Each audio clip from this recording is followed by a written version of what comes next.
Heyo, Greg Branos here for the Coach Speak Index. We are ripping a Ball Mania 6 draft on Underdog. My guest today to rip this draft with me is one of the co-hosts of ADP Chasing. He is also the author behind the High Level Musings found within the Thinking About Thinking newsletter, which you can and should go subscribe to right now over on his Substack. Jakob Sanderson, welcome. How's it going?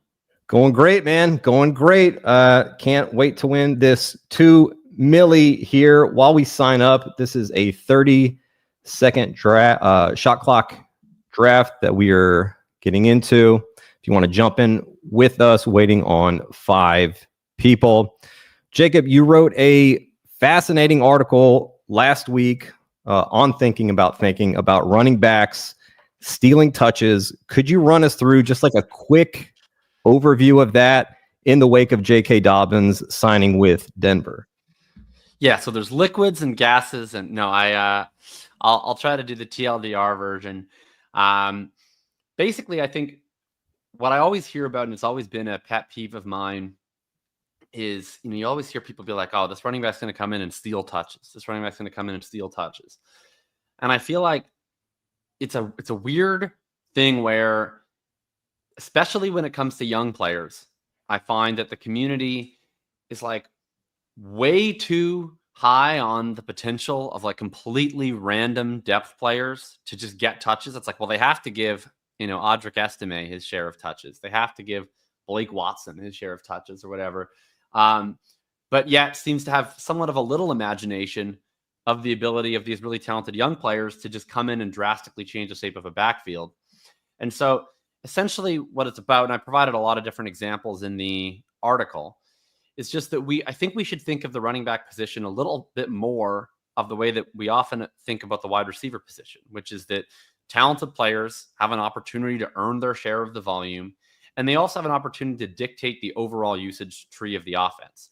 So like, to me, a running back room, with RJ Harvey and JK Dobbins in it, there's a lot of ways that it can shape out that's a little bit more three-dimensional than simply one person coming in and taking touches away from the other. First of all, we were drafting Harvey in the 5th round, and no other Denver running backs. Estime was sometimes drafted, but not very consistently. So you just look at that and it's like, well, we're drafting Walker right next to Harvey, and we draft Charbonnet in like the 11th. So, why couldn't, in the Denver backfield that frankly projects for more expected fantasy points than Seattle's, I think, why couldn't we draft Harvey in the 5th and Dobbins in the 11th if we view Dobbins as a major threat? Why couldn't they both just be much better clicks than what existed previously in Denver? Alternatively, Harvey could crowd out Dobbins. Alternatively, Dobbins could crowd out Harvey. But the idea is that not just sort of the way the pie is divvied, but the total size of the pie really evolves based on the talent.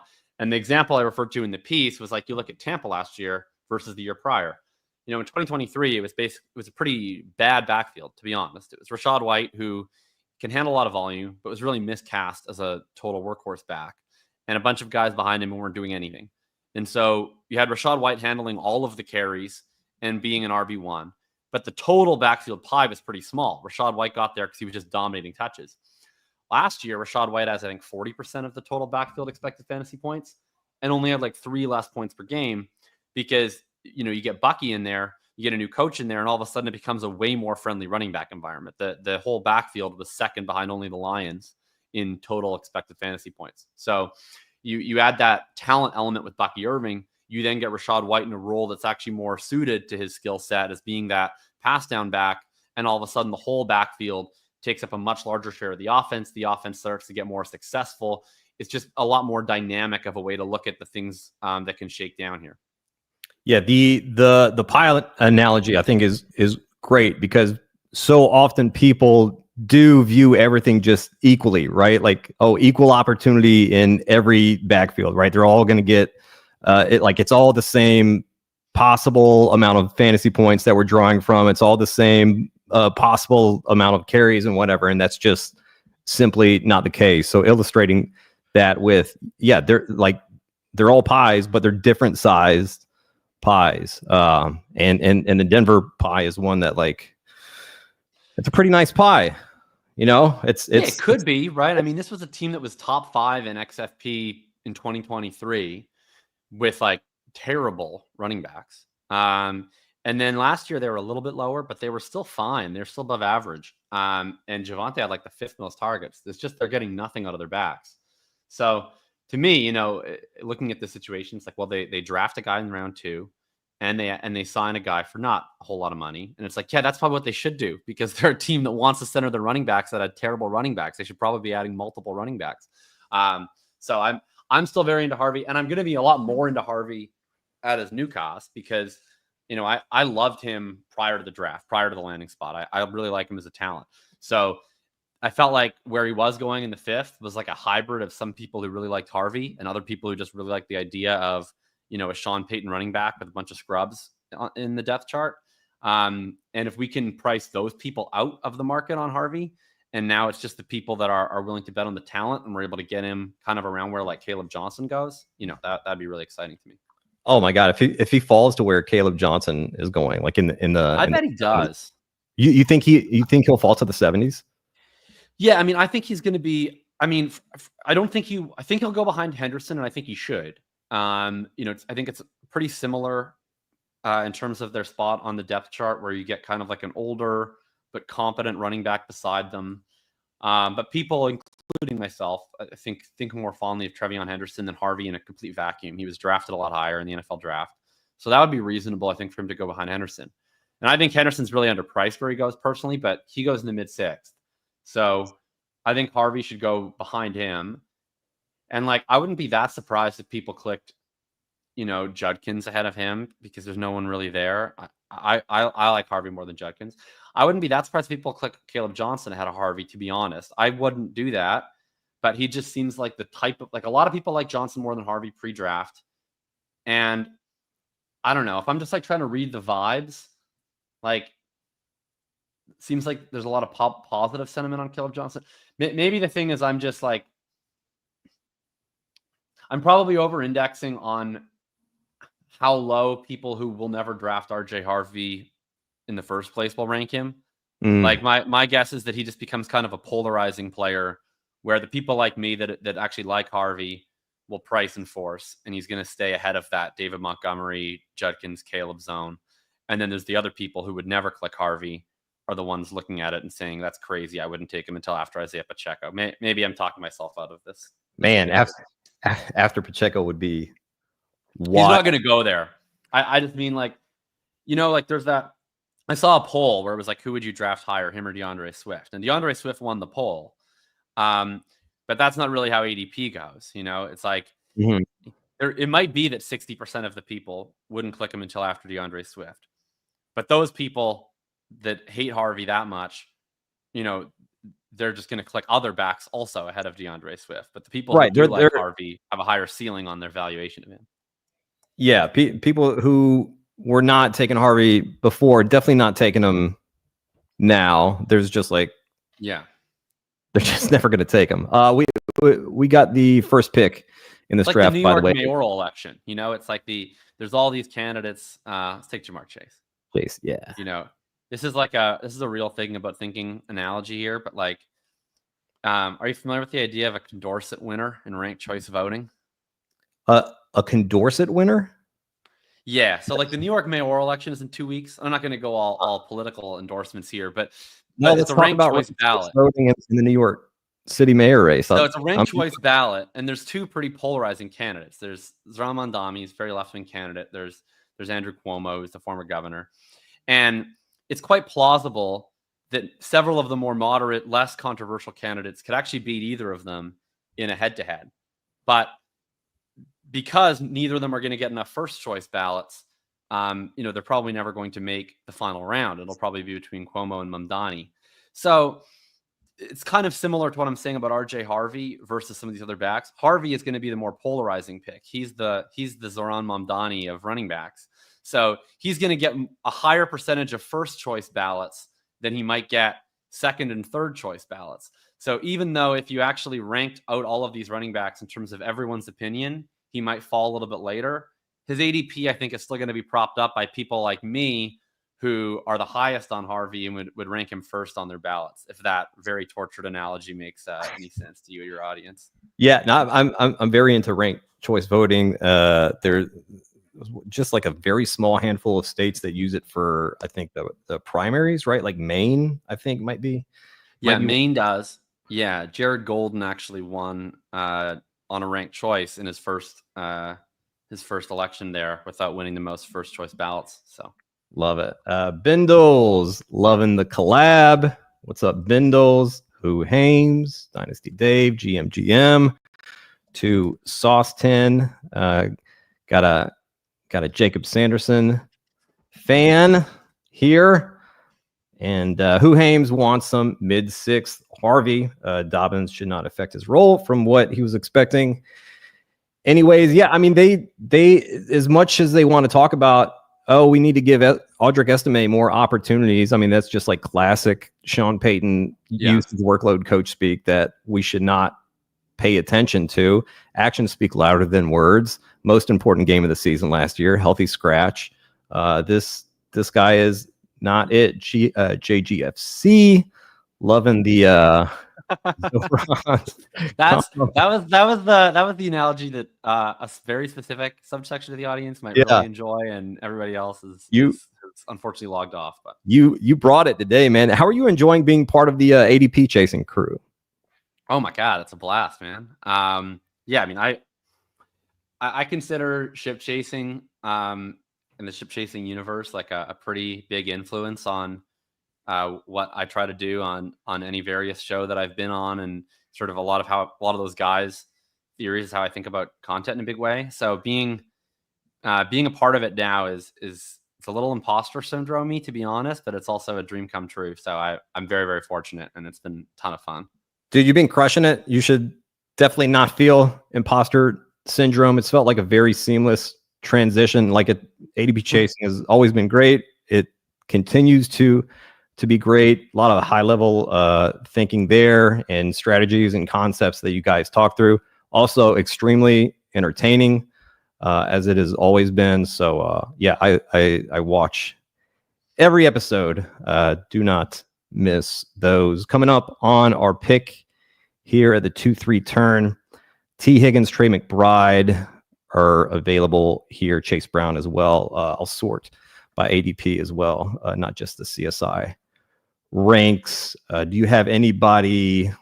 Okay, we are on the clock here. Any preferences here? Ooh, well, I think the Higgins makes sense with Chase if we want to do that. I mean, do we want to do like the full game stack with him and McBride, or do we want to put our eggs in some different baskets here? I also like Garrett's probably the player I like the most in a vacuum. Garrett, okay, I have a few, I believe, of the Jamar Chase. Actually, we'll see right here with Spike Week. I'd be happy with Garrett or with McBride. Okay, we'll do Garrett on this one. I have 57% Trey McBride with my Jamar Chases. All right. Sounds good. So we'll mix it up a little bit. I did that in another draft. Yeah, well, it wasn't a BBM draft, but I ended up doing, I think it was Jamar Chase, Jamar Chase, T. Higgins, Rashee Rice, or maybe it was like Chase, Rice, and McBride. But trying to mix it up a little bit out of that one spot, because it does feel like you're getting a lot of the same teams, right? Like whoever is in that one spot, it just seems like kind of auto, like T. Higgins, Chase Brown, Trey McBride in there, which is like not necessarily bad, right? If they're good picks, but just wanting to mix it up a little bit. Bindles wants you to speak on that. Speak on Davis and his 8.3% exposure. What? Yeah, I mean, it's not how I draft. I think Davis is doing an absolutely incredible bit. I'm still not sure if it is a bit. I'm trying to figure that out every day. My view, I have pretty high exposures, and it's not like, the one thing that I always try to say is I don't want my high exposures to come off as like hubris. It's not really about that I think I like know better than everybody else. It's just that and I say this a lot, on average, you would expect if you have a completely average advance rate in the first round and in the first round of the playoffs, and you max BBM, you would expect to have on average 1.2 teams get to the semifinals. So you're likely to have one, maybe two teams to get to the semifinals, and you have about a 12% chance of getting any team into the finals in a given year. So I just think the way we view exposures, it's like I think people are very used to DFS, where you make 150 lineups or whatever, and you have your exposures, and you get to play all of those lineups. But you're not actually playing all of these lineups in a weekly contest. You're going to lose like probably all of them, and at the very least, almost all of them along the way. So to me, it's like I just want to bet on the bets that I think are marginally better, even if it is just marginally better, and then just hope somehow that I have the right combination of those players around them in the finals. I think when the odds are this extremely long, that it doesn't totally make a ton of sense for me to be spreading around all of my bets, because I think end of the day, you're probably going to have either 0% exposure to everybody or 100% of exposure to 18 players come finals. Your odds of getting two teams through the finals are like 1%. Yeah. And to be perfectly clear, I do think it's a little bit of a bit, but it's like the bit that's like born out of something that has some truth to it, right? Like I could completely see him having some flatter exposures. And by the way, I love Davis. Davis is I obviously love Davis. I podcast with him all the time. Yeah, I think the way I would try to explain it is like, it's not that I want to draft the same team every time, but I think it's like, one thing is that I don't really think there's actually that much of a purpose in having like the 4% exposure blanket, in that you're not really like, you feel like you're protecting yourself, but you're not really. It's like if you just have like 3 teams with some dude, like the odds are is that team's just never making it to the finals anyways. So you haven't really protected yourself. To me, it's like it's in 3 tiers. Like there's a few players that I actually want to have like massive stance on. And then just by virtue of being willing to zero out a lot of the player pool, I'm going to naturally have another large pool of players that I'm between like 10 and 20% on. And then I'm just hoping to get my big stands, my 30 plus stands, in as many different combinations with all those 10 to 20s as I can, and just hope that I'm able to hit the right one. And if I'm wrong about my 30 plus stands, then I'm wrong and I'm going to brick the season. But like realistically, unless you make the finals, it's pretty darn hard to turn a profit from max entering BBM anyways. You're not turning a profit from, an advance rate alone. So that's just kind of how I see it. As I'm just going to bet on myself to be right, and I'm going to hope that one of these years that I am, and that I have the right combo of other players around them. Right, drafting like you're right, and if you feel like you have kind of an edge on player stands, right, of guys like this guy's going 3 rounds past ADP, I'm going to scoop him up. Like maybe he'll rise in ADP later. I'll have all these teams that are better than these teams of people who are drafting him later when the ADP goes up, or maybe the ADP doesn't go up that much, and I just end up with a big bag of him. And we see at the end like who's right on this. Coming up, 1 pick away for us. We are now on the clock. ADP wise, James Cook, Omarion Hampton, Jalen Hurts, Zay Flowers, George Pickens. I've got Hurts up here, but I mean, we've got plenty of options. I think I would go. I mean, I'd go Hampton for sure with one of these. I think for me. Okay. And then I would go. I mean, it's funny. I don't even know if I've drafted James Cook this year, but he's well behind ADP. I'd be fine with him, or I'd be fine with pulling Walker up, who I really like. But I guess he's got that ankle injury, and we don't need to pull him up around ahead of ADP. I'd be Cook or Pickens. Cook or Pickens? Okay. Yeah. I would like to get a little more Pickens. I'm at 8% right now. I'd like to end up above market. I think this was a really great landing spot for George Pickens. Much better environment than he was in Pittsburgh. Dallas figures to be a team that is going to throw the ball quite a bit this season. You look at their running back room. You look at their like if Kaiir Elam is starting on defense, like we might get a good deal of shootout games from Dallas. Are you're into Pickens? I'm very into Pickens. I think I'm at, I don't know, probably the high teens, maybe the low 20s. He's a guy that the last 2 years has been up over 0.2 targets per route run, over 2 yards per route run in a really terrible environment. And I don't think people totally realize it just because he's been in such a bad environment with low pass volume. But you look at his per route production, and if you're able to scale that up to 620, 630 routes, like he's pretty likely to be able to do in Dallas, all of a sudden you're looking at a type of player that's not that different from a T. Higgins. That's a pretty similar statistical rate. And I also think, just looking at what his game, I think, is better suited to being an overqualified number 2 than being that number 1, because he has that really special ability, downfield explosiveness, but he's not that consistent, volume target earner, beating zone, et cetera, et cetera. So I think being able to work off of CeeDee Lamb on a team where there's basically no other target, and he gets to have opportunities at single coverage to go and win over the top. Yeah, I think we're going to see a very similar production to like a T. Higgins, who we drafted in round 2 at the 4-5 turn.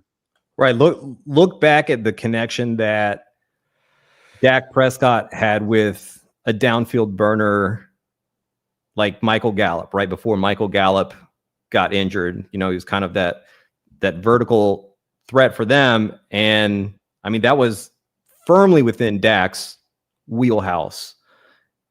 I mean, Pickens much better player than even like the prime Michael Gallup before those injuries. IMO. I think it fits really well there in Dallas. You were talking about exposures, and I know you've taken big stands on guys like Breece Hall, De'Ami Brown, Travis Hunter.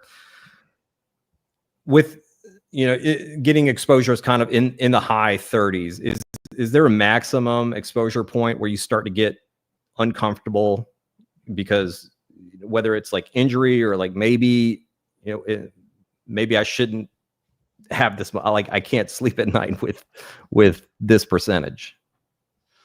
That's funny. Yeah, not really. I mean, I'm just never going to have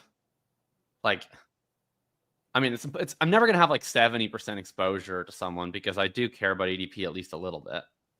But yeah, like I think it's just, the reality is, like I said, you have less than a 15% chance of getting a single team to the finals.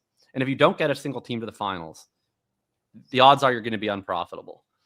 So it's like, I don't really care, frankly, that much about the margins of unprofitability. Like, if my season is I advance 27 teams and I don't make the finals, or I advance 17 teams and I don't make the finals, that's like a pretty marginal difference. To me, ultimately, I play this game because I'm hoping to either win the tournament or have a very high finish in the finals. And so to me, the exposure is just, okay, if the way that my season ends is that the player I was highest on gets injured or has a poor year, that's just the nature of the game to me. We got super lucky. Yeah. We got Joe Burrow to fall to us. So yeah. Awesome to get the double stack Burrow. Who's the yeah, so Judy's probably the player I like most in a vacuum, but I probably would prefer to go running back. I don't know. How do you feel about Caleb? Are you a Caleb person or no? I'm fine with Caleb Johnson. They talked about him possibly being capable of being a volume runner there. I think kind of like hedging. Probably what I would do. Caleb Johnson. I'm totally cool with that. Yeah. I think I think that's where I'd go. I think the Rodgers thing is really good for him. He's a guy that historically throws at a pretty high rate to running backs on early downs. And so even though I expect Warren to play the third down snaps in the 2-minute drill, I think even if Caleb Johnson is just playing, like Like I expect a pretty, I don't know if you have different views, but I'm expecting at least by week 4 and on for it to be a pretty similar role distribution to the last 2 years, where it's like, Caleb is the early down starter. Warren comes on for third downs, and because he's more than like a Justice Hill type, oftentimes when he comes on for a third down, he gets the next series, and he also plays the first and second down. But probably winds up being like Caleb getting 2/3 of the early downs and Johnson playing most of the LDD in the 2-minute. I think we're going to see a lot more early down running back targets to Caleb Johnson than maybe you would see for him based on his profile with most quarterbacks, because it's Rodgers and because outside of DK Metcalf, it's absolutely barren.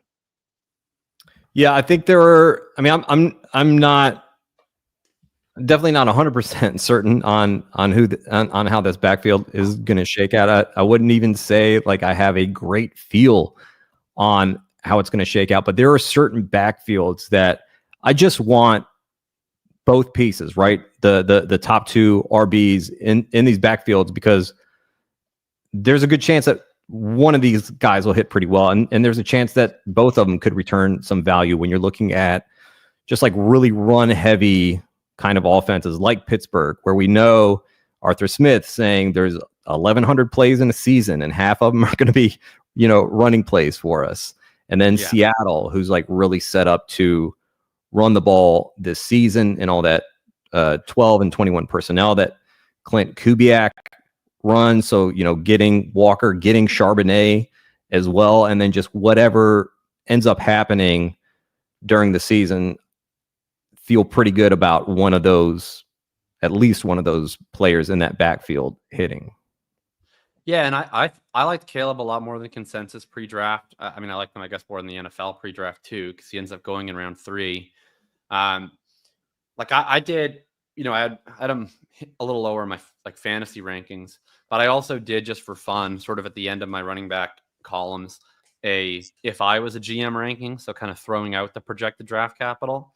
Mm-hmm. And I had Caleb Johnson as my RB3 in those rankings, behind only Ashton Genty and Trevion Henderson. So I'm a pretty huge fan of the talent and what he brings to the table. And I think it's a great fit with Warren, who does kind of everything that Caleb Johnson doesn't do. Is that a fire alarm going off in my building? I highly doubt that there's an actual fire, so I'm going to ignore that for now, but it stopped pretty quickly. Yeah. Okay. that came through on the stream.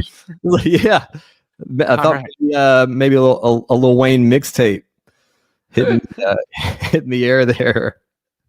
Will Sanders says that's the Jordan Mason at 89 alarm. Yeah, how do you like Jordan Mason this year? Yeah, so it's still alarming, but I don't think there's a fire, so I'm just going to continue to ignore this unless I get a knock on the door. Sure. And we're going to stream through it. I'm not smelling any smoke. I'll say that, and I don't live in a very big building. Okay. Jordan Mason, I think is a click that I've been warming up on. Historically, the Kevin O'Connell branch, like the more McVay branch of the McShanahan tree, is interesting with running back usage in that they have a rep for being really running back friendly, but they actually don't usually do that well in running back XFP.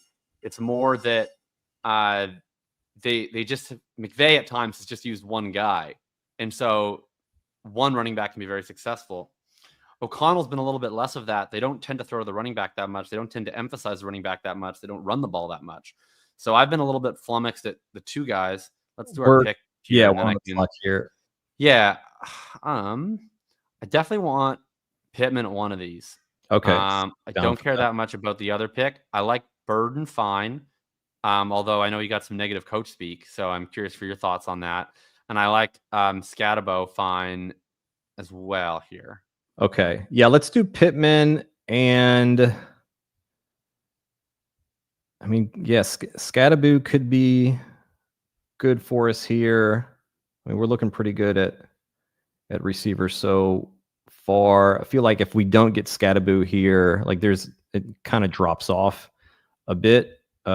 So I'm good with that, and we'll just have 3 burly boys in the in our running back.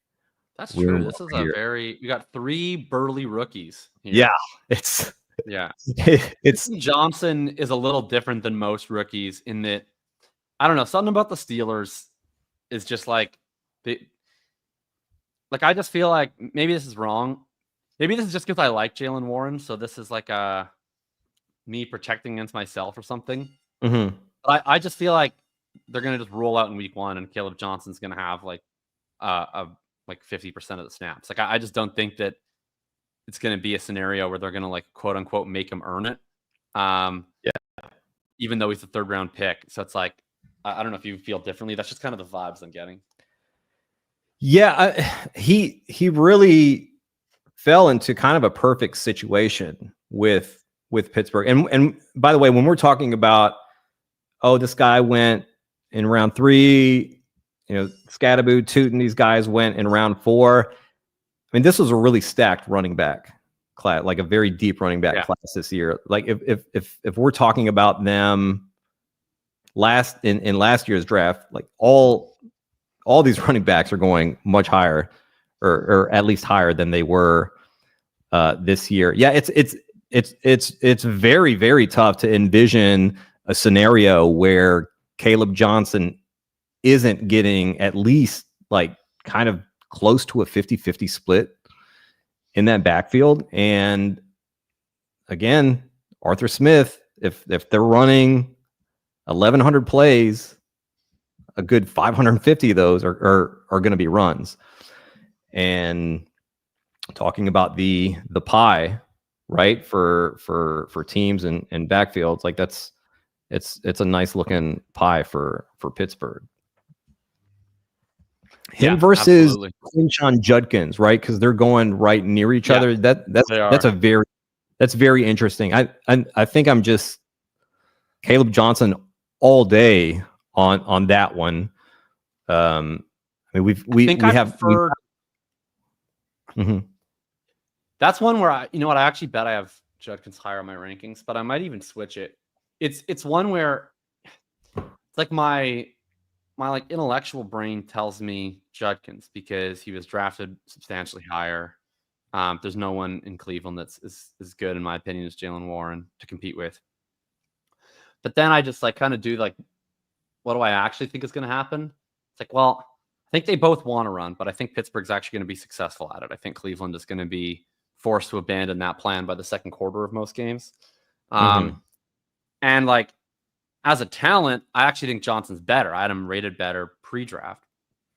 So to me, it's like, I care about the draft capital from a humility perspective, but most of the time I care about the draft capital from like, well, this guy went higher, it's going to have more of an opportunity. I'm not worried about Johnson having an opportunity. He's going to get touches. So just who do I think is going to do more with them? It's like, probably I think Johnson. I think he's better, and I think he's in a way better situation. So I probably should be a little bit more into Johnson there, especially because it's possible Cleveland winds up with a double split. Like, he might lose. Maybe if Johnson's just a superstar, he can get everything. But I think Ford still plays on 3rd downs. And they spent a 4th round pick on Sampson with Judkins there. Sampson. And Sampson's a good running back prospect in his own right. So I don't know if he's just going to get completely iced. He could, but he might still add like a drive or two. Yeah, they've been talking about how they like how Judkins and Sampson are different, right? They get size with one, they get speed with another, and they kind of want to mix it up a little bit. We're 2 picks away. There's a certain thing that I'm looking at right here that maybe could transpire for one of them is gone. We're on the clock now. Any leanings here? I think that Dak makes a heck of a lot of sense, right? The Dak Pickens stack here. Yeah. And then let's see what else. Well, that's the same bye week as Burrow. If is it? Do 2 QBs. Yeah. Okay. Then let's see. We got. We can. If you want to start Bash, we're down on the clock here. Gives us a week. What are our other? What are other stacking options? Other stacking options. It's Not basically down to like a lot. Daniel Jones. So okay. It's not the end of the world. I guess. Well, now we have Geno opened up too. Okay, so let's how about what do we got at running back? Spears, Ramondre Spears. That's not great. Okay, star Ramondre just in case. Is there any tight ends that are interesting? I would do Loveland if all right. That's okay. Yeah, that's all right. We get the week 17 correlation with Garrett Wilson and Ramondre Stevenson, and I think this is actually a pretty good area for Ramondre here. I think he's a pretty decent value. I don't think he gets completely kind of tuned out in New England. Drake May, Ramondre could have been all right. Could have been all right. Yeah, I mean, that Hunter Henry. I felt like I got. I was so locked in on the Dak thing, and then I got rattled. My confession, I don't. Kyle Williams, Drake May, but really? Williams. Yeah, I would have been in on that for sure. Yeah, my confession is I actually don't care at all about quarterback bye weeks. Okay. I just like my attitude towards best ball, and it's sort of similar to what I was saying earlier. It's like there's 4 stages in this, and the easiest stage to advance out of is the first round. So like anytime I'm making a decision that makes it harder on myself to advance teams out of weeks 1 through 14, but I think there's legitimate reason to believe will improve my odds in week 15 through 17, I basically just do that every time. So I'll use the bye weeks as like a tiebreaker. But I don't use it as like I don't look at it where I'm like, oh, we have Burrow, so we can't, take Dak. But I know probably smarter people disagree with me on that, but I don't actually worry about it as much as I think most smarter people do. How are you? What are you thinking about the structure of this team? How we might end up? Are you thinking this is a 3 QB build normally here?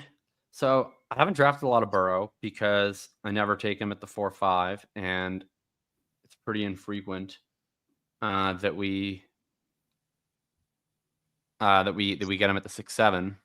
Mm-hmm. So yeah, it's tricky. I mean, normally it's a spot where I think I would want to do 2 quarterback with him and like someone in this tier of quarterbacks, but we don't really have any stacking options on any of them. So I think right now the optimal might be a 3 quarterback with like Geno and Daniel Jones, something like that. Mm-hmm. Although I will say that if somehow Dak comes all the way back around to us, which I doubt is going to happen, then we are collecting him, and we can always add a 3rd quarterback. The CD person I would guess probably takes him, but let's see what their QB situation is here. They have Jaden Daniels and Jordan Love. I'd be very curious if they. Yeah, I'm not surprised they already have 2 quarterbacks, because I'm shocked that he lasted as long as he already did. Mm-hmm. I mean, Penix goes before Dak here to stack with Drake London. We're 6 picks away from landing him. Wow, would be pretty big ADP value on both of these quarterbacks. And when you get value that big, I mean, we could easily add on just a 3rd. Well, Dak just goes off right there, but there is pretty special. There are some more options coming up here where back stacking will be available to us. I mean, we can go ahead and talk about it here. There's Trevor Lawrence, who we could, I mean, he's my most drafted quarterback. Yeah, we could pair him up with Brenton Strange later, De'Ami Brown, who both of us are fans of drafting, and he goes off. Yeah. All right. Well, so I like the Ferg dog, I think, here. I know we're not going to take Dak, but still sort of have the Dallas passing game. I mean, I actually might just double tap both tight ends. I don't know if you see a better plan. I love Goddard. All right. Is that the one that you were thinking of was Goddard as well? Yeah, let's just take Ferg and Goddard. Sure. I mean, and then we could add a third, but I don't even think we necessarily need to. I think those are like two very stable picks at tight end. Where I've done teams where I've just done Ferguson, Goddard right in that range and just called it at the tight end position. Yeah, I mean, we can see how we're looking at the end of the draft. There are a lot of tight ends in the final round who I'm just a really big fan of taking as a third tight end. Juwan Johnson is definitely getting some really great coach speak on Juwan Johnson, and head coach Kellen Moore talking about like you've seen how I use tight ends at previous spots. Like that's a big part of my offense, and talking about kind of the vertical threat that and the big chunk plays that Juwan Johnson offers them, and how he's going to be a good part of that offense. And to be able to get that in the final round or kind of at the end of the 17th round as a tight end 3, I think is really, really big this year. But problem is I don't have a lot of him because I have been taking like a pretty good deal of George Kittle, Trey McBride, these guys who you usually end up with kind of just 2 tight end builds with. But definitely making a concerted effort on 3 tight end builds to kind of get him in there. You and I have both drafted a good deal of Breece Hall shares. Are you at all nervous that Jets head coach Aaron Glenn just keeps talking about Braylon Allen? I mean, I think Braylon's gonna have a role for sure. It's funny because I'm on with the Coach Speak aficionado, the preeminent expert on Coach Speak, and you draft a lot of Breece Hall, and all the people who are negative about Breece Hall seem to primarily be negative about him on the basis of Coach Speak. So, the way I look at it, I'm just betting on the talent profile. But I'll put it back to you. As the person who's founded their enterprise based off of Coach Speak, I find it comforting that you're still drafting him. What's your view on this?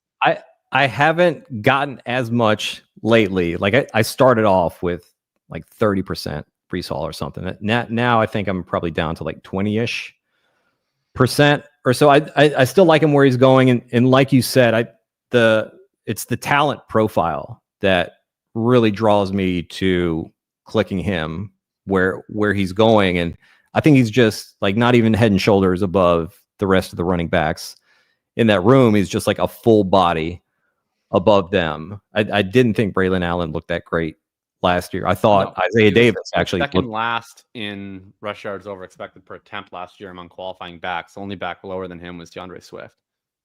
Yeah, I honestly thought Isaiah Davis was a better running back than Braylon Allen last season. But I also want to consider the fact that it doesn't, like what I think and feel about a player matters so much less than what a head coach thinks and feels about players. The problem with the situation, the coach speak there is it's his first year as a head coach. So we have no data on him, on his coach speak of how, honest and reliable. He also doesn't coach the offense. So I don't know like how specifically involved he's going to be. Like I care a little bit more about what Tanner Enstrand thinks, frankly, than Aaron Glenn. Yeah, is Aaron Glenn going to be the one like deciding running back rotations? Like I assume that what he says and what Engstrand says is similar, but I always take it with a slight grain of salt when you get the defensive head coaches commenting on offensive personnel versus offensive play calling head coaches. It just concerns me a little bit because he does come off as a straight shooter. Like he's talked about players who, like, this guy needs to improve. This guy like really has things to work on. Do you want to take Geno here? For sure. Yeah, I think we've got to do that. Yes, sir. And then what are we looking at? I'm thinking like a 3-6-7-2 is maybe where we end up here. Maybe a 3-5-7-3. So yeah, if we want to do, what do we have at running back? Running back looks rough, man. Oh man. Yeah. So we have Hampton, Caleb Johnson, Scadaboo, Ramondre Stevenson here. I'm not loving any of those options. So Yeah. what is there at wide receiver? There's Tillman, Jalen Knoll. Okay. And then at Tillman tight would end, is is there anything interesting? a week 17 correlation. Tight end is Zach Ertz, Yes. Hunter Henry. Okay. I mean, Henry's not the worst. I'd go with Henry or I'd go with Tillman. Yeah, Tillman's highest. He's the ADP value. Yeah. That seems like a fine pick. Yeah, I like To Tillman. Bring back on Caleb as well. If Tillman picks up where he left off last season, like that's just a huge smash at his current ADP. He seems to be pretty locked into a starting lineup there for Cleveland. Obviously, we don't know how good the offense will be, who the quarterback will be, but I mean, they have 4 okay-ish options at QB. Like maybe, like what's the percentage chance that one of these guys is good enough to carry some of these players to playable weeks on Underdog? I feel like there's a decent chance with Kevin Stefanski running the show there. Quick recap of our team right now. QBs, we got Joe Burrow and Geno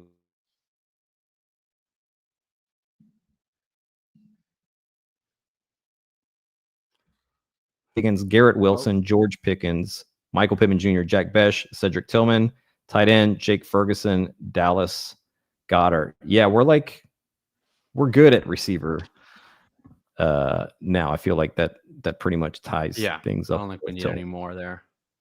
Yeah, so I'm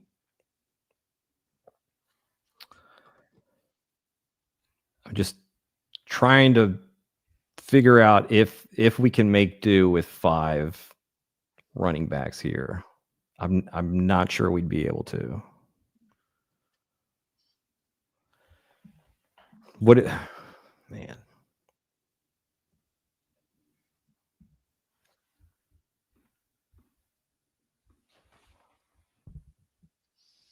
Well, we'll see. We'll see how it shakes out. What comes back around. I mean, this feels like we're gonna need two more running backs here, right? Yeah, I agree. The other thing I'll say on the Jets and Hall. Mm-hmm. Part of it's just a talent thing. I mean, I think like almost whatever the coach. It's one thing if we're talking about like believing the talent of like a rookie who we're just hoping sees the field. But like this is a spot where Hall is going to play. He's going to play the most snaps to start the season. And I'm just betting that he's going to look so much better than Braylon Allen that whatever the plan is might quickly change.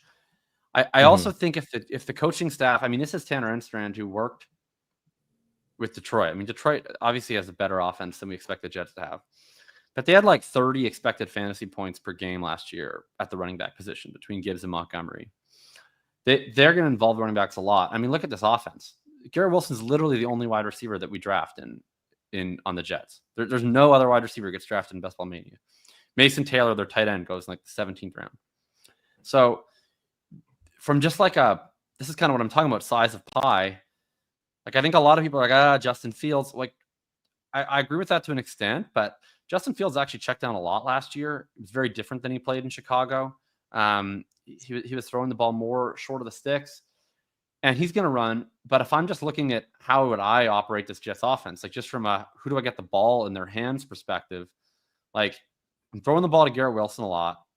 I'm running the ball a lot with Fields and Hall and maybe Allen, and then I'm throwing the ball to Hall a lot too, because like who the hell else am I throwing the ball to if it's not Wilson? I know like we saw teams.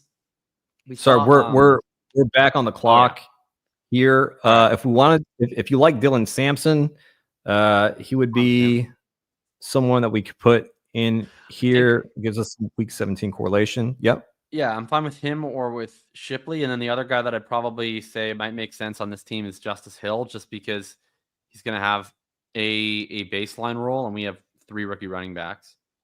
So I think do you want to Do you want to double tap running back here then? Well, you know what? Yep. How about maybe we should do, is Jones still on the board? Daniel Jones, I believe he is. Yeah, you want to go ahead and take That him? might be my pick. Yeah, I think that. Sure. I don't know. How have you been feeling about Jones? I know things have changed a lot in Indy since the Richardson shoulder stuff. I don't know if you had a lean on that competition prior to, or if now it's changed in a big way. Well, you have Chris Ballard saying, I think both guys are going to help us at some point this season. And it just seems headed towards a scenario where both of them draw starts this year if Richardson is healthy. Daniel Jones, like, I think maybe a really good backup. I don't quite believe in him as a starting QB anymore. Like, there are going to be games or like strings of games where the offense just looks terrible with him, I think. And then the same thing with Richardson. Like I don't think we can bank on either one for specific weeks, right? Like, and especially when we're talking about how important the playoff weeks are. I just don't know if Richards, like the health stuff with Richardson. I mean, I know they're saying the plan isn't surgery, but like if you're visiting a surgeon to get a second opinion on your shoulder injury, then it's at least being considered, right? Yeah. I mean, well, let's just be honest about that. Yeah. Well, that second opinion was with the surgeon who did his surgery. So you just like trying to figure out how that factors in to the equation, right? Is it like a traditional second opinion thing, or is it like, hey, you did my surgery, like check this out, like just make sure. The way that it's been phrased, the way I'm reading it, I mean, you're the expert at reading coach speak, but I am a Colts fan for reference. So I follow the team pretty close. Mm-hmm. And the way it's being phrased to me is like, the plan is rest for now and then we'll see. Feels like more of what I'm hearing, and not the plan is rest and we'll see him in 2 weeks. It's more like the plan is rest. We don't have a timeline. And then he's not getting surgery next week. But I just like, to me, this reads as the plan is rest for a while. And if he gets better, great. And if the rest isn't working, I guess I just would not be that surprised if on like July 24th, we get an Adam Schefter tweet that says shoulder was not responding to rest and rehab. Anthony Richardson's decided to undergo a surgical procedure. I'm not saying that's going to happen. I'm not saying that's even over 50%. I just think it's got to be in the range of outcomes. Yeah, it's pretty ambiguous. The way, Steichen's saying, I think he'll return at some point in training camp. Like, everything about it is just very vague, which we don't like to hear. And I thought Jones was going to win the job prior. I mean, I think at this point, Jones should be an extremely heavy favorite for week 1. Now, if Richardson gets healthy at some point, wow, Shipley made it all the way back. That seems like an easy clip. Wow, that feels like a smash. Yeah, I agree that if Richardson ends up getting healthy before the start of the season, I still think Jones starts. But yeah, if Richardson is healthy the whole year and Jones is starting, he probably does lose that job at some point. But I think that Steichen is a little underrated, even though I think like the way that he handled the Richardson season last year, I thought was really bad from a media relations and player relations perspective. I thought it was silly to throw him under the bus for the subbing out thing. Mm-hmm. I thought that benching him last year when the backup was Joe Flacco was really ridiculous. Then, going back on it 2 weeks later, it made him look kind of like a clown. But from just like a schematic perspective, I think it's hard to argue with the fact that his quarterbacks have been Gardner Minshew, Joe Flacco, and Anthony Richardson, and he's gone 500. with fairly capable offenses and designing very different styles of offenses. I think that this team is going to be fine. The secondary was really the weak spot the last 2 years. It's way better this year. I legitimately think that if Daniel Jones is the starting quarterback this year, they're not going to be good, but I think they're going to be like a 500-ish team. And especially if AR is starting off hurt, like unless Jones is just horrible, I think they're going to get like Gardner Minshew 2023-esque production out of Jones. And I think as long as they're in the playoff hunt, Steichen's viewing this as okay. I like it's not what I would like the franchise to do, but I think Steichen's goal is new ownership. My job's on the line. I've just got to be the 7 seed. If I can just get the 7 seed, I keep my job. I think that's like his attitude. And I just think as long as they're hovering around 500 with Jones, is he going to bench Jones for a quarterback that he clearly has trust issues with in the middle of the season? I don't really buy it. So I still think the like single most likely outcome, maybe not the median outcome, is that Jones just plays the whole season if he stays healthy, even though that is like a deeply depressing outcome to me. That's kind of where my best ball bags go. And I think ultimately it ends up being 8-9 or 9-8, and they miss the playoffs by a game or two, and it's just a big waste of time for a year. But I kind of think that's what's going to happen. I mean, that's basically what happened with the Gardner Minshew year. They got so close to getting into the playoffs against. Against Houston last one. Yeah, if Tyler Goodson doesn't drop a pass on 4th and 1, it's like totally plausible they make the playoffs 2 years ago.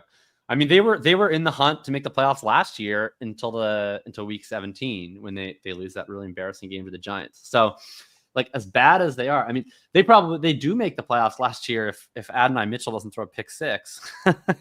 Like that game against the Broncos was basically our season. And I mean, we were up by I think it was 7 or 10 when Jonathan Taylor drops the ball an inch from the goal line. And then Adonai Mitchell throws a pick 6. I mean, that was like a complete collapse. So anyway, every show I go on, I wind up turning into Colts talk. But I will say, I think Jones is a really good click. And I think that especially Pittman and Downs to me are 2 of the best clicks on the board. And I'm not like a Colts homer from a fantasy standpoint. I don't. I've always been a big Downs guy, but like I've never really been that high on Pittman. I've had years where I'm in on Taylor at cost. I've had years where I'm out on Taylor at cost. It's not like I just cape for the Colts every year. This is a year where I do think that they are, Pittman and Downs in particular, are just really undervalued as proven target earners in an offense that I think with Daniel Jones is going to be a lot more normal. Maybe not good, but I think it's going to be like fine. And if you're looking at guys that are pretty capable of putting up between, 0.23 and 0.28 targets per route run in like an average-ish offense, I don't think they should be going in like the 8th and 9th round. Let's recap this team real quick, and then I want to ask you about one of the players that you just mentioned here. All right, at QB we got Joe Burrow, Geno Smith, Daniel Jones, running back Omarion Hampton, Caleb Johnson, Cam Scatteraboo, Ramondre Stevenson, Dylan Sampson, Will Shipley, wide receiver Jamar Chase, T. Higgins, Garrett Wilson, George Pickens, Michael Pittman Jr., Jack Besh, and Cedric Tillman. And then at tight end, Jake Ferguson and Dallas Goedert. How are you feeling about this team, Jacob? Yeah, I feel good about it. I mean, anytime you get Burrow at the 6-7, you're with the double stack. That's pretty exciting. I think it's going to happen more and more and more. But you do that Chase Higgins, you're taking a bit of a gamble, and it was nice to see the room not price and force it. So that was nice. I think we wound up probably doing the right thing, deferring the double bye week, wind up getting 2 other stacks late. I think it's a really strong wide receiver room with a lot of guys I'm really high on. And I think the running back room has a lot of upside. I've been taking a ton of the rookie running backs this year. I do think that's a legitimate edge where 2 things to me are coalescing at the same time. You still have that running back value being underpriced relative to projection that we had last year. I think that's carried over in a big way to this year. But you add in now, it's not just the Joe Mixon types, the James Conner types, the Alvin Kamara types that I think are underpriced relative to projection. It's also you get really strong value on all of these rookies in the mid rounds, from Hampton to Henderson to, potentially Harvey, Johnson, Judkins. Like that group extending to Scatabo to Tootin, I think is so exciting, where any one of these running backs to me could be, RB1 in most classes, or RB2 or RB3 in most classes. And I think have been collectively pushed down the board a little bit because of the overall strength of the class, because of the draft economy. And you're getting access to guys who not only are you getting kind of a discount on projection because of the running back position, but who are the profiles you want to attack in this tournament where late season upside is what's rewarded. So I think you want to be overweight on almost all of these rookie running backs, especially the ones going in this range from round 4 through to round 9, round 10. It's I think a pretty big opportunity. If I had to bet on one thing that defines this season, in particular the second half of the season, I think it's going to be multiple of the rookie running backs drafted from Hampton to Tootin, and I don't know which ones exactly, but that end up being massive runaway picks, and really helping define the season. That's my guess. I mean, there's certainly a lot. Like we said, this was a deep running back class, so it'd be no surprise if a good deal of these guys really hit, because some of them landed in just terrific spots. Like if I'm just doing this off of like film eval and metrics, like comparing to like last year's class, I would have had, and this is kind of disregarding draft capital, because I think that the draft capital this year was somewhat deflated relative to how good these backs are, and last year was slightly inflated relative to how poor the class was, because it's just an element of scarcity that's going to affect draft capital. Like in a vacuum, I think each of Genty, Hampton, Henderson, Judkins were all, I think, better prospects than Brooks, who was RB1 last year. I would have put like Trey Benson, who last year was the second running back drafted, and my RB2.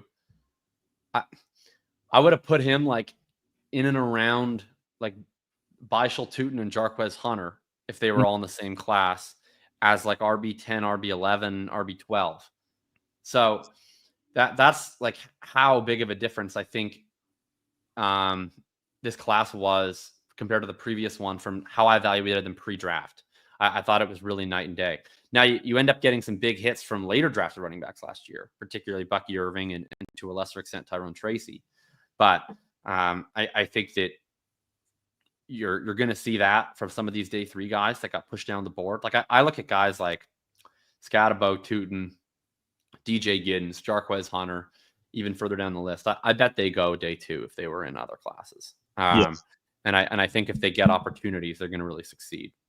Yeah, DJ Giddens, another late pick that I'm really enjoying.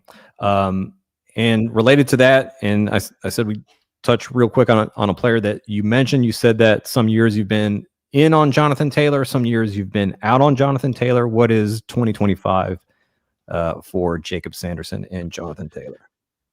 I'm kind of neutral on Jonathan Taylor, I guess.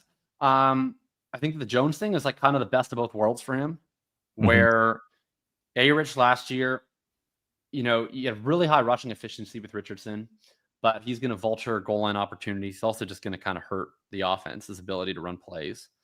Then you get Flacco. The offense runs a lot of plays, more pass catching opportunities, more goal line opportunities, but the efficiency really gets hurt because you're trying to run an 11 personnel running game with a statue at quarterback. But Jones is going to be mobile enough to run the RPO game, while at the same time not being quite the same level of goal line rushing threat that Richardson is. And I think also just the way he plays is going to lead to more play volume, because so often you get these Richardson drives where it's either incompletion, punt, or it's 60-yard bomb to Alec Pierce. And neither of those are very conducive to Jonathan Taylor fantasy points. But if Jones is able to have a higher completion rate at a much lower ADOT, and just sort of matriculate the ball down the field, that's going to help Taylor get more involved on every single scoring drive, and it's going to help there be more sustained drives. So I think he's in a really good spot to succeed. I have him and Bucky Irving like basically back to back, and so does the market. I think I kind of flip back and forth between who I prefer to those two. I'll probably be, I don't know, close to at market. What do you think of Taylor? I do think Daniel Jones is good for his outlook, better for his outlook than Anthony Richardson. When we're talking about the goal line, I am a little bit worried about how they've been talking about Tyler Warren as kind of like a Taysom Hill type weapon for them, and talking about, we can use him up near the goal line. He can be in the backfield. That freaks me out a little bit when it comes. I don't think that bothers me. I mean, yes, you can, but like, I don't know, man. Like, do you really think that a team has a better chance of scoring a touchdown handing the ball to Tyler Warren than they do to Jonathan Taylor? Well, I think it depends on where the ball is. Like, can't you see them doing kind of like tush push stuff with Tyler Warren, and if they're on the 2 or 3 or whatever. I mean, it's a really good thing though when it comes to rushing touchdowns and Jonathan Taylor is that he does still have that breakaway speed, right? Where it's not all just, some running backs, they'll break something off, they'll get caught right around the 5 or whatever. When Jonathan Taylor gets loose, like he's gone, right? He can set it off. He can finish it from like any point on the field. So then you have like all the kind of probability stuff of which I feel like is not, it's not sticky, of this team had this many plays on the 1 yard line, this many plays on the 2 yard line, and all that kind of stuff. I do think he could be one of those running backs that you need in the playoffs. Like we saw that last year in, I believe, week 17, right? Like this is a guy who's very capable of putting up 30 plus point fantasy games. So I don't want to have no exposure to him. I don't want to like draft scared of him. I want to have him in my portfolio, but I'm not taking like a big kind of stand on him this year. Yeah, I'm not taking a massive stand, but I like him a little more than you. I'm not that afraid of the Warren stuff, but we'll see what happens with that. I actually haven't taken a lot of Tyler Warren all that much. I guess maybe that's because I'm more into Pittman and Downs. Yeah, I think he's a great format fit where he has the really, really high single game ceiling. He's one of the running backs we've seen have just some nuclear single game weeks. And obviously in the half PPR, you don't have to worry as much about the fact he's probably going to catch 20 passes most years. It's weird, man. He used to be like, I swear he was a good pass catcher back when we had Phillip Rivers. Like I know Rivers obviously helps juice running backs with that, but he looked so much more comfortable. And the last couple of years, like I've seen him just look just not good in that area of the game. But he had like a sneaky great year last year. He looked so good at the beginning of the year. He gets that ankle injury, misses a lot of time, comes back. He's not the same level of explosiveness for about a month. And then on the end of the year, he just goes on that absolute tear. If he can just avoid the injury bug, which he hasn't in like 3 consecutive years, but if he can actually just stay healthy for a full season, I do think he is still one of the best rushers in the league, and a little bit underrated actually from a real life talent perspective. But we'll see how that goes. Yeah, completely agree with you there. That's going to wrap it up for us today. On Friday, we have Fantasy Points Scott Barrett at 2 p.m. Eastern. Jacob, could you please let us know where we can find your work and what you've got going on coming up? Yeah, you can find me on Twitter at Jakob Sanderson. You can find my Substack, Thinking About Thinking, which is jacobsanderson.substack.com. You can find recent articles there. There's going to be more coming out. I've got some stuff on the hopper on best ball that'll be coming out next pretty much every week or so until the season. And I have rankings there for Dynasty, for best ball, etc. So make sure to check it out. And thanks a ton for having me. I really appreciate it. Thank you so much for joining us. This was so much fun talking to you and drafting with you. Please go check out Jacob's work. He does incredible work, as I mentioned, very valuable information here in the fantasy space. Thank you to everyone who came to hang out with us today. We'll see you on Friday. Take it easy. Peace.